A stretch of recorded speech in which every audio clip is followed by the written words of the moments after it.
Here's Priyanka.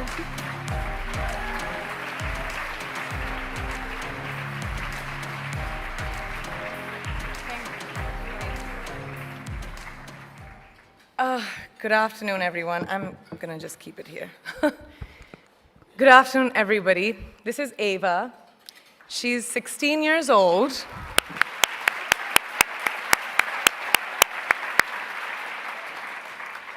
An age where girls should be enjoying their innocence and joys of their youth. But she, at such a tender age, understands the importance of being a voice for her peers, an advocate for young girls and women around the world who may not have the opportunities that us sitting over here have. So receiving this honor from a hero like her makes this so much more exceptional. So thank you.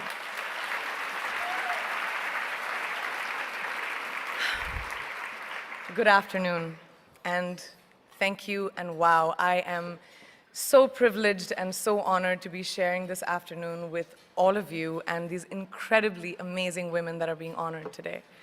I'd like to extend my congratulations to each one of you, Octavia, Michelle, Kelly, Patty, and all 50 women that have been included in the Impact Report.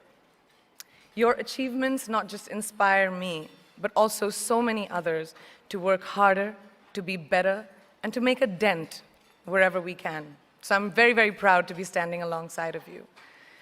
So in life, you know, there are moments when you stop and ask yourself, how did I get here? Like, why am I standing here?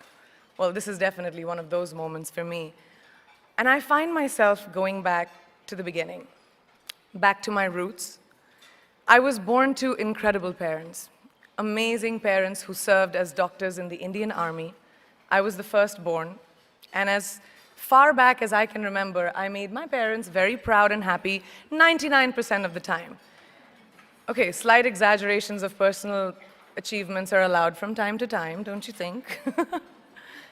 My brother was born a few years later, and even then, nothing changed for me.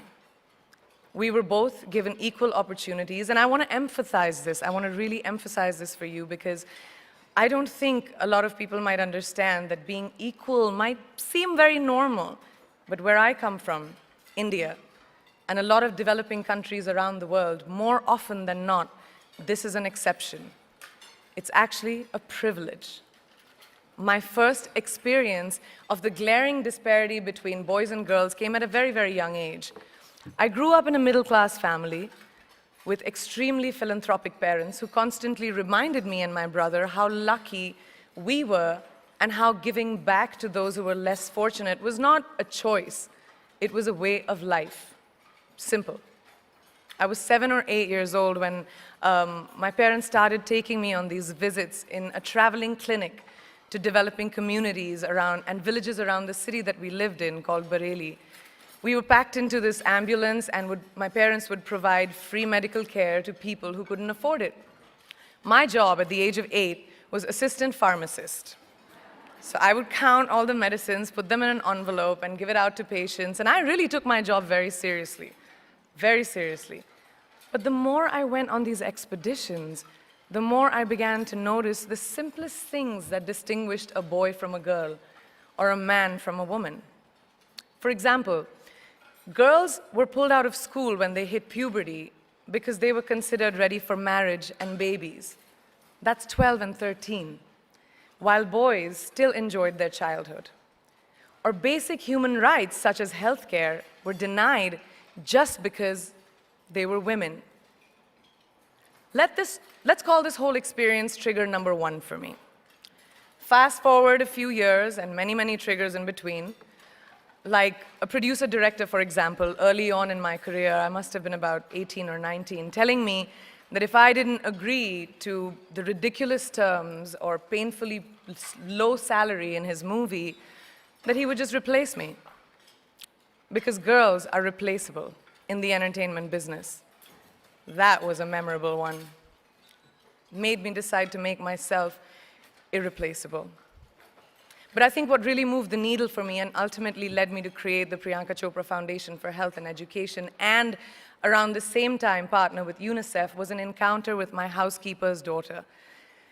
About 12 years ago, I came home from set early one day, and she was sitting in my library reading a book. And she must have been 8 or 9 years old, and I knew she loved reading. So I asked her, I was like, it's a weekday, why aren't you in school? And she said, oh, I don't go to school anymore. So I went and asked her mother, and I said, why isn't she in school? And her mom said that her family couldn't afford to send her and her brothers to school, so they chose the boys. The reason: she would eventually get married, and it would be a waste of money. I was completely blown, and it shook me to my core. Eventually, I decided to cover the cost of her education so that she could continue to learn, because education is a basic human right.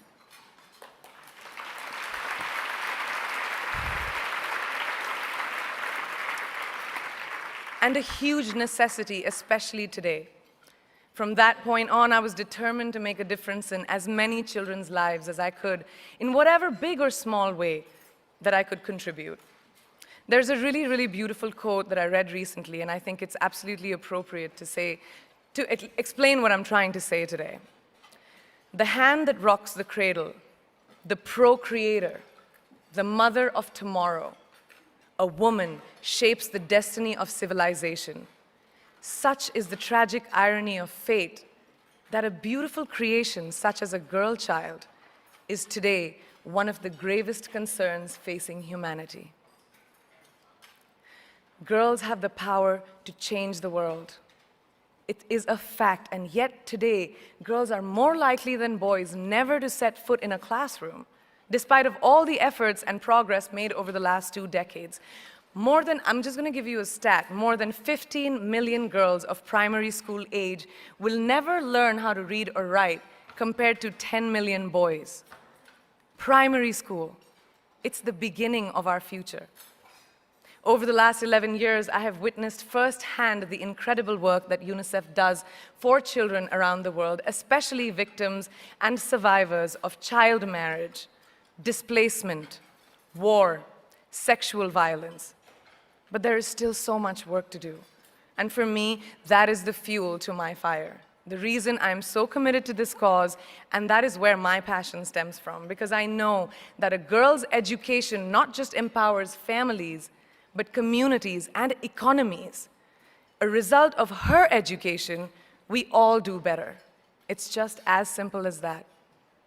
As entertainers and influencers sitting in this room, I feel that it's our social responsibility to be a voice for the voiceless, which is why I applaud each and every woman in this room for being such a badass.